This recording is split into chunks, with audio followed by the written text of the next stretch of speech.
Pas de commentaire après la réponse. En question principale, je reconnais la députée de Lapinière. Merci, Madame la Présidente. Alors, la méthode de marketing des projets caquistes se confirme.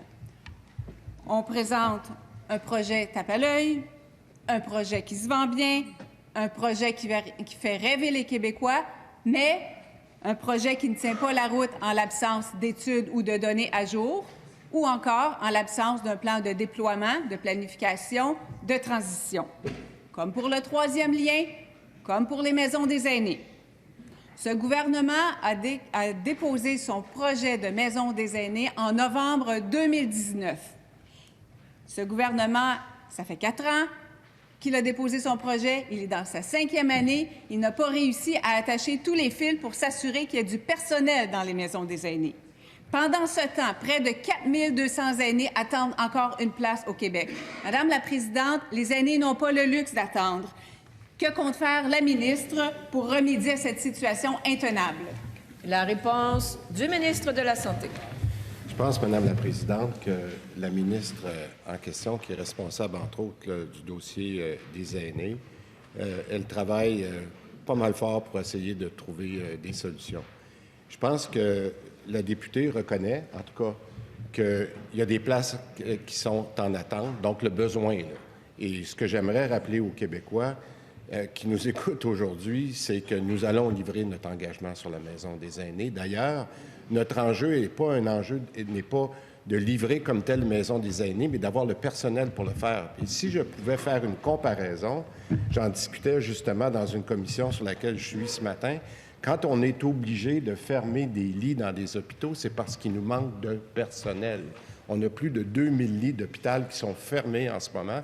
C'est la même situation que l'on vit dans notre maison des aînés. Si on était capable d'avoir le personnel nécessaire, on n'aurait pas cette discussion-là aujourd'hui. Ça n'a rien à voir avec l'engagement qu'on a pris d'avoir des maisons des aînés. Je le répète, cet engagement-là, on va le livrer. Maintenant, notre enjeu est un enjeu de personnel et c'est là-dessus que la ministre travaille présentement. Première complémentaire. Merci, Madame la Présidente. La CAQ fait attendre près de 4200 aînés depuis près de 5 ans. Les aînés, je le redis, n'ont pas le luxe d'attendre. À l'heure actuelle, des maisons des aînés sont livrées, mais à moitié vides. À Sherbrooke, 72 lits vides. À Lévis, 96 lits vides. Ça prend un plan pour doter les maisons des aînés. Comment la ministre va-t-elle enfin réduire la liste d'attente?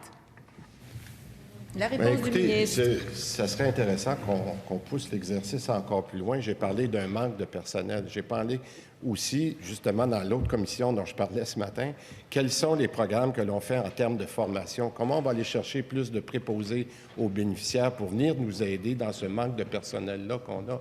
Alors, Madame la Présidente, je veux juste qu'on soit très clair, là, et je le répète, de faire le lien qu'elle vient de faire pour dire qu'on ne respectera pas notre engagement, je pense que c'est un petit peu mal placé. Moi, je dis, on va respecter notre engagement de maison des aînés.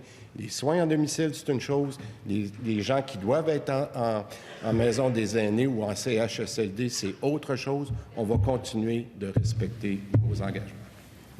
Deuxième complémentaire. Merci, Madame la Présidente. Le lien à faire, c'est qu'on ne peut pas juste imaginer des projets qui font rêver sans avoir attaché tous les fils pour s'assurer qu'ils se réalisent, qu'ils se déploient correctement.